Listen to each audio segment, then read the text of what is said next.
बिस्मिल्लाहिर्रहमानिर्रहीम अस्सलाम वालेकुम। मैं हूँ फ़रिया सलीम और आप देख रहे हैं मिनहादी फूड रेसिपीज़। तो जी आज कुछ क्रिस्पी और कुछ स्पाइसी नहीं है, बल्कि आज कुछ बहुत ही स्वीट स्वीट सा है, मज़ेदार सा। तो आज मैं आपके लिए एक स्वीट की रेसिपी लेकर आई हूँ, जो कि सिर्फ आप आधा लीटर दूध में बनाएंगे। और आप देख रहे हैं कि ये तकरीबन किलो से लेकर 1.5 किलो तक आप इजीली आधा किलो दूध में बना सकते हैं। तो चलिए फटाफट से रेसिपी स्टार्ट करते हैं। रेसिपी को एंड तक देखिएगा, स्किप मत कीजिएगा, ताकि सारी टिप्स और ट्रिक्स को आप मद्देनज़र रखते हुए ये डिश प्रिपेयर करें, तो आपकी डिश ख़राब ना हो। सबसे पहले आपने 1 कप चीनी लेनी है, उसको आपने पैन में डालकर लो टू मीडियम फ्लेम के ऊपर रखना है। हम इसको कैरमलाइज़ करेंगे। पूरी रेसिपी में आपने फ्लेम का बहुत ख़्याल करना है, टाइमिंग का बहुत ख़्याल करना है। यहाँ पर इंग्रेडिएंट्स ज़्यादा नहीं है, इसमें जो है वो बस आपको कंसंट्रेशन की ज़रूरत है और हर स्टेप को अच्छी तरह से फॉलो करने की ज़रूरत है। आहिस्ता आहिस्ता चीनी मेल्ट होकर इस तरह की शक्ल इख्तियार कर लेगी, लेकिन जैसे ही सारी चीनी मेल्ट होगी और उसका कलर येलोइश गोल्डन होगा, तो आपने तभी उसमें आधा लीटर दूध शामिल कर देना है। मुझसे थोड़ी-सी ज़्यादा ब्राउन हो गई थी मेरे बच्चों की डिस्ट्रैक्शन की वजह से, लेकिन आपने पूरा कंसंट्रेशन जो है वो बहाल रखना है। और जब येलोइश सा प्यारा-सा कलर हो, तो आपने उस वक़्त उसमें दूध शामिल कर देना है। साथ ही थोड़ा-सा टेस्ट को एनहांस करने के लिए आपने इलायची पाउडर डाल देना है। दूध डालने की वजह से जो चीनी का कैरेमल है, वो ज़रा हार्ड हो जाएगा, लेकिन डोंट वरी, जैसे ही दूध जो है वो गर्म होता जाएगा, ये जो चीनी है ये सारी पिघल कर इसमें शामिल हो जाएगी। अब शुगर कैरेमल के कलर का आपने इसलिए ख़्याल रखना है, जो उसका कलर होगा वही दूध का कलर हो जाएगा, और जो दूध का कलर होगा वही मिठाई का कलर हो जाएगा। सो बी केयरफुल जब आप शुगर को कैरेमलाइज़ करें। अच्छा जी, दूध यहाँ पर बॉयल हो गया, तो इसको एक साइड पर रख देंगे। अब यहाँ पर मैंने देसी घी के 2 से ढाई चम्मच लिए हैं। देसी घी होगा तो ऑब्वियसली टेस्ट में जो है वो अच्छा टच आएगा, नहीं है तो आप इसमें डालडा घी भी डाल सकते हैं। इसको गरम कर लें, बहुत ज़्यादा आपने इसको गरम नहीं करना। उसके बाद इसमें छना हुआ साफ़-सुथरा आधा किलो आपने मैदा शामिल कर देना है। मैदे को आपने लो फ्लेम के ऊपर, आई रिपीट लो फ्लेम के ऊपर, अब लो फ्लेम इतना भी लो नहीं कि आपने बिल्कुल ही दम वाला फ्लेम कर देना है। आप लो टू मीडियम के दरमियान का एक फ्लेम कर लें, जहाँ पर जो है वो आटा वक्तन-फ़वक्तन गर्म होता रहे, और आपने इसको स्टिर करते हुए इसको भूनना है। इसको भूनने में आपको तकरीबन 20 मिनट तक लग सकते हैं।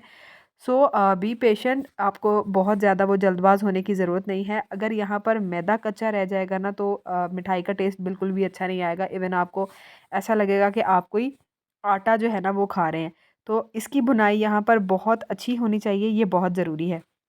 जैसा कि मैंने आपको पतीसा की रेसिपी में भी बताया था कि हमारी जो है ना वो भुनाई आटे की बहुत अच्छी होनी चाहिए। पतीसा की रेसिपी भी सिर्फ़ आप थोड़ी-सी चीनी और मैदे के साथ बहुत ही ज़बरदस्त, और तकरीबन 1 किलो तक जो है ना वो आप ₹100 के ख़र्च में पतीसा आराम से बना सकते हैं।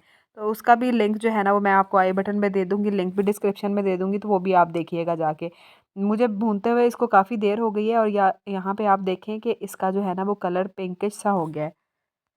कलर भी पिंक हो गया है, और इसकी बहुत ही प्यारी सी खुशबू भी आने लग रही है। जिस तरह से हम रोटियां पकाते हैं और रोटियों की खुशबू आती है ना, इसी तरह से आटे की भी खुशबू आ रही है। ठीक है ना जी, तो यहाँ तक ये डन हो गया है। अब यहाँ पर एक इम्पॉर्टेंट टिप कि गरम गरम आटा है, इसको आपने गरम गरम ही यूज़ नहीं करना। इसको आप सेटल होने दें रूम टेम्परेचर पर, तो आगे की मेहनत जो है ना वो आपकी बहुत रिड्यूस हो जाएगी। बहुत अच्छा तो ये होगा कि आप इसको एक दफ़ा छान लें, ताकि अगर घी में इसको भूनने की वजह से कोई आटे की सख्त गुठलियाँ बन गई हैं तो वो निकल जाएँ, ताकि जो है वो मिठाई का टेक्सचर ख़राब ना हो। और अगर आप छानेंगे, इसको छानते-छानते ही ये ठंडा भी हो जाएगा। फिर जब आप इसमें दूध शामिल करेंगे ना, तो ये फ़ौरन से ही तैयार हो जाएगा। लेकिन अगर आपने ये स्टेप 2 फ़ॉलो नहीं किए और फ़ौरन से दूध इसमें शामिल कर दिया, तो फिर जो है ना वो आपको मेहनत जो है वो ज़्यादा करनी पड़ेगी, और हो सकता है फिर कहीं-कहीं आपको जो है ना वो आटे की गुठलियाँ भी देखने को मिलें। मैंने तो आटे को छाना भी था और उसको ठंडा भी किया था, और उसके बाद जो दूध का मिक्सचर हमने तैयार करके रखा था वो मैंने इसमें डाल दिया है। तो उसके बाद ना मुझे चम्मच के साथ बहुत ज़्यादा मेहनत नहीं करनी पड़ी। मैंने इस तरह से जो है ना, इस तरह से आपने इस तरह से चम्मच को चलाना है, ताकि आटे के जो भी लम्स हैं ना इसमें वो ख़त्म हो जाएँ। 4 से 5 मिनट मैंने इस तरह से किया था। तो उसके बाद आटे के लम्स जो है ना वो बिल्कुल ख़त्म हो गए थे, और इस तरह से ये बिल्कुल स्मूथ हो गया था। तो जब आटे के लम्स अच्छी तरह से ख़त्म हो जाएँ, तो आपने यहाँ पर 1 चम्मच और देसी घी का जो है वो ऐड करना है, और उसके बाद चम्मच चलाना है। तो आप देखेंगे कि यहाँ पर जो है ना ये हमारा मिक्सचर जो है ये पैन को छोड़ना स्टार्ट कर देगा। इट मीन्स कि ये रेडी है। अगर आपको ज़रूरत महसूस हो, तो आप थोड़ा-सा घी जो है वो इसमें और डाल सकते हैं। उसके बाद आप कोई भी डिश ले लें, उसको ऑयल या घी के साथ आपने ग्रीस करना है, जिसमें आपने जो है मिठाई को सेटल करना है। उसके बाद थोड़े से ड्राई फ्रूट चॉप किए हुए आप यहाँ पे स्प्रिंकल कर दें, और ऊपर रख दें मिक्सचर, और उसको फैला दें अच्छी तरह से, ऊपर से टैप कर कर के तकरीबन 1 इंच की थिकनेस के साथ आपने जो है ना वो इसको फैला देना है। वैसे तो बैटर यहाँ पर स्टिकी नहीं होता। इन केस अगर आप पहली दफ़ा बना रहे हैं और बैटर यहाँ पर थोड़ा सा स्टिकी है तो आप चम्मच को जो है वो थोड़ा सा ऑयल लगाकर भी इस तरह से इसको टैप करके इसको सेटल कर लें, और ऊपर से भी थोड़े से आप चॉप किए हुए नट्स यहाँ पर डाल दें, कोई भी जो आपकी पसंद के हों। ठीक है जी, उसके बाद हम इसको सेटल होने के लिए रखेंगे। अच्छा जी, यहाँ पर मौसम जो है ना वो बड़ा इफ़ेक्ट करता है। अगर गर्मियाँ हों तो यहाँ पे ज़्यादा टाइम लगता है, सर्दियाँ हों तो कम टाइम लगता है, लेकिन आपने इसको सेटल होने तक का वेट करना है और उसके बाद अपनी पसंद की शेप की कटिंग कर लेनी है। और ये देखें कितना ज़बरदस्त ये लग रहा है, बिल्कुल बर्फ़ी जैसा लग रहा है और इसका टेस्ट भी बर्फ़ी से काफ़ी सिमिलर होता है।